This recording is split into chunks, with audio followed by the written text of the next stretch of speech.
Salut, salut. Alors, si vous regardez cette vidéo, c'est probablement que vous êtes perdu sur mon blog formationcrowdone.com. Le but de ce blog, c'est vraiment d'aider les entrants qui arrivent dans l'aventure Crowdone à pouvoir progresser et pouvoir faire ses premiers pas. Donc, moi-même, j'ai rejoint Crowdone il y a un peu plus d'un mois. Ce que j'ai trouvé, c'est que tout n'était pas particulièrement bien expliqué, c'est compliqué de trouver l'information. Donc, j'ai décidé de créer ce petit blog afin de vous aider. Voilà. Alors, au départ, vous avez rejoint récemment, vous regardez ce back-office, c'est pas très clair, c'est normal. On met environ une semaine, 10 jours à bien comprendre. Ce qu'il faut faire, c'est tout d'abord se laisser le temps, mais surtout, première chose à faire, qui est une démarche personnelle, c'est un plan d'action et vraiment marquer ses objectifs personnels. Il faut vraiment les marquer sur le papier. Donc, vous prenez du papier, un crayon, vous prenez sous le format Word comme moi, ce que vous voulez, c'est un document pour vous, donc vous en faites ce que vous voulez, vous marquez ce que vous voulez, mais il faut vraiment définir, la première étape, c'est de définir ses objectifs.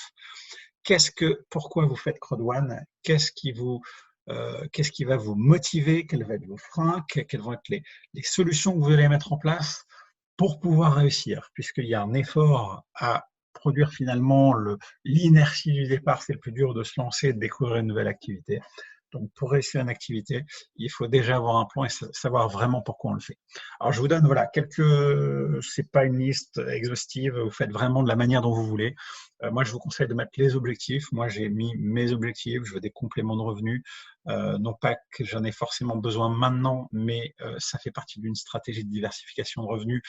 Si les choses une crise venait à, à se à se compliquer et devrait arriver dans les mois qui viennent ou dans les 6 à 12 mois qui viennent.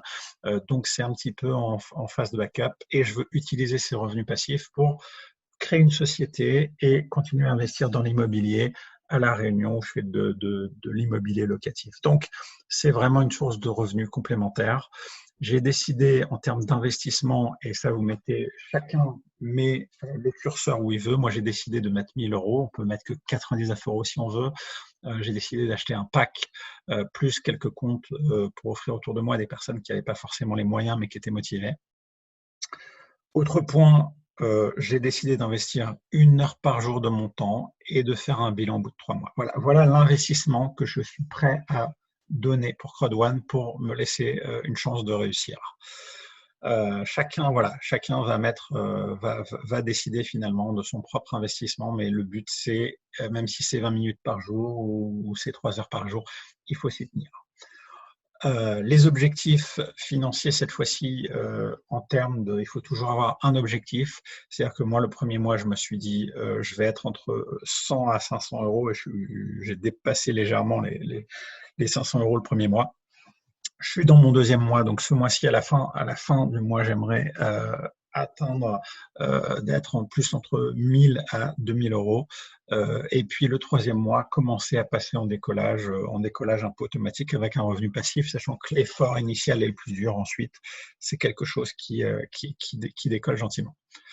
Les motivations, donc j'en ai déjà parlé, revenus passifs, je ne veux pas être une victime de la crise qui arrive, avoir une diversification de revenus et aussi sortir de ma zone de confort.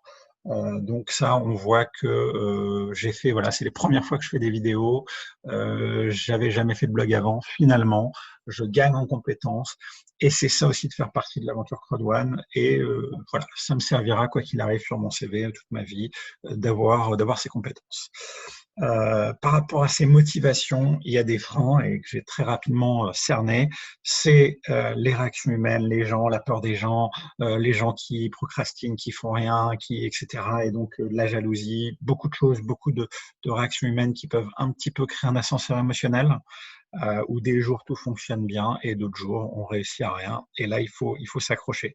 Donc il faut être mentalement fort. Et il faut être mentalement fort contre soi parce que moi aussi, j'ai un boulot qui me prend beaucoup de temps. J'ai deux enfants, etc., etc. Et donc moi aussi, j'ai tendance à procrastiner, à me dire, allez, je ferai ça demain.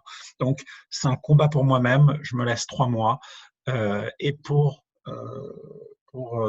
les solutions que j'ai trouvées justement pour finalement avoir le mix entre motivation et frein, c'est essayer d'avoir le maximum d'autodiscipline avec tenir mon engagement d'une heure par jour, quoi qu'il arrive, de mettre ça dans mon Outlook exactement, un rendez-vous comme si j'allais chez le médecin.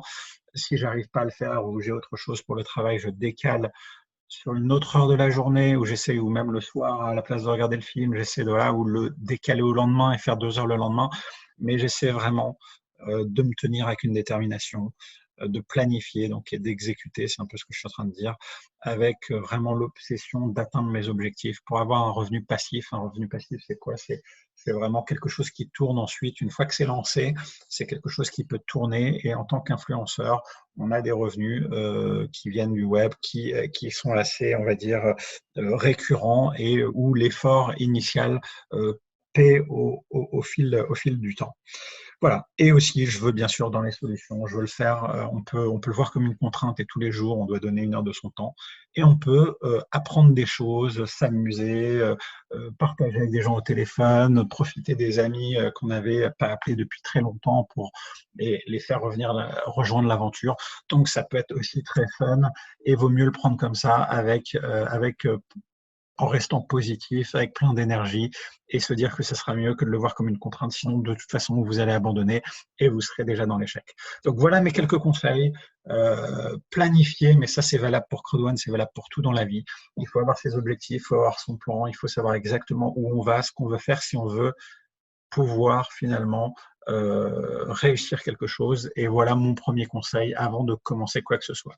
La deuxième étape dans cette section des premiers pas, ça va faire de faire la liste de noms, et ça, je vais faire une autre petite vidéo juste après pour vous expliquer comment on approche cette liste de contacts. Voilà. À très bientôt. Salut.